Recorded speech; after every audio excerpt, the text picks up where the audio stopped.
दिनों से तलवाड़ा में रह रहे हैं, मिलिटेंसी का शिकार हुए, आतंकवाद से प्रभावित हुए, उनको तलवाड़ा में जिस हाल में रखा हुआ है वो बहुत ही अनफॉर्चुनेट है और रहने के काबिल बिल्कुल भी नहीं।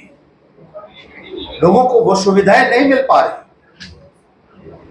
जो सुप्रीम कोर्ट ने भी कहा। हमने पार्टी की तरफ से सुप्रीम कोर्ट में भी एक रिट दायर की थी और सुप्रीम कोर्ट ने ये कहा कि इनको जो रिलीफ है या रिहैबिलिटेशन मेजर्स हैं वो कश्मीर के जो विस्थापित हैं उनके बराबर दी जाए। लेकिन जम्मू का जो माइग्रेंट है उसके साथ भी भेदभाव हो रहा है।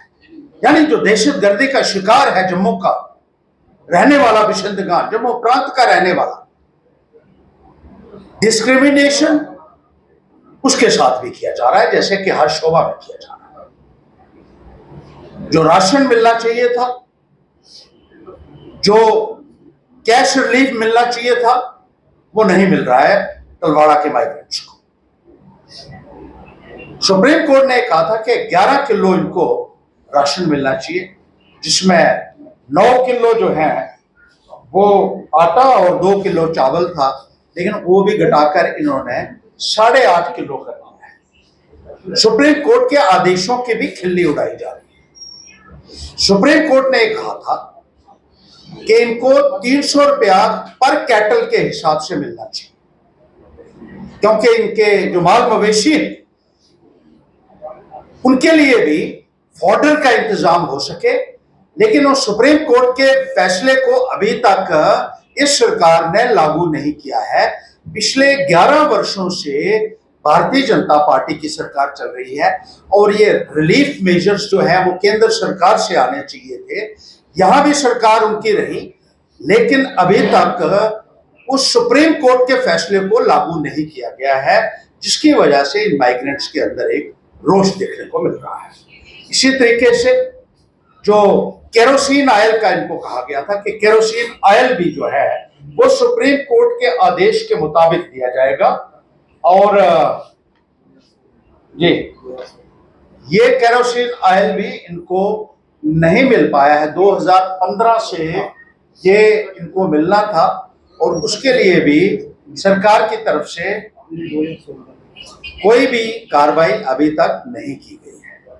इसी तरीके से जो रिलीफ है वो 642 फैमिलीज को मिल रहा है सर, जबकि 2221 फैमिलीज हैं जो वहां रह रही हैं।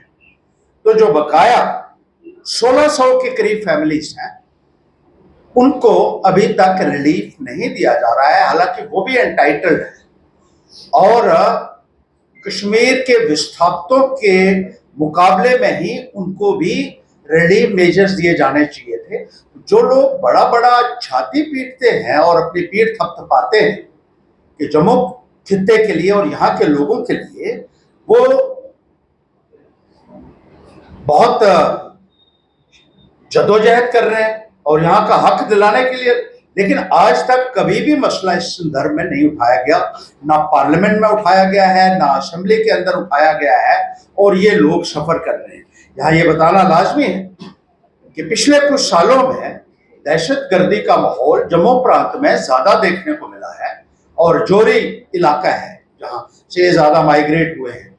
रियासी के अपर रीचेस हैं जो वहां से माइग्रेट हुए हैं, पुंछ से माइग्रेट हुए हैं, और इन इलाका जात में बहुत ज्यादा मिलिटेंसी के मामले देखने को मिले हैं। लेकिन उसके बावजूद भी इनको नजरअंदाज जिस तरीके से किया जा रहा है। एक हाई स्कूल की इनकी मांग थी, अगर 2600 फैमिली 2200 फैमिलीज वहां हैं तो एक हाई स्कूल जो है इनको दिया जाना चाहिए, वो नहीं। हालात में ये रह रहे हैं, वो किसी भी तरीके से रहने के काबिल ही नहीं है। कश्मीरी विस्थापितों की तर्ज पर इनको भी यहाँ वो टेनेमेंट्स बना के देनी चाहिए, वो अकोमोडेशन बना के देनी चाहिए थी, जिस तरीके से कि सुप्रीम कोर्ट ने कहा था। लेकिन उस संदर्भ में भी इनकी तरफ से कोई कार्रवाई नहीं की गई है। पोलिंग स्टेशन ये वोट देने के लिए नहीं जा पाते हैं वहां से विस्थापित होने के बाद, इसलिए कहा था कि इनके पोलिंग स्टेशन भी जो है वो तलवाड़ा में बनने चाहिए, उस संदर्भ में भी कोई कार्रवाई नहीं है। ये बहुत सारे ऐसे मसले जिनके ऊपर एक रोष पनप रहा है, जिनको लेकर लेकिन सरकार की तरफ से तवज्जो नहीं दी जा रही है, और जिस तरीके से एक भेदभाव किया जा रहा है जम्मू और कश्मीर विस्थापितों के बीच में, ना केवल वो सरकार की तरफ से एक डिस्क्रिमिनेशन की मिसाल है, बल्कि सुप्रीम कोर्ट के दिए हुए आदेशों की भी अवहेलना है, जो सरासर निंदनीय है।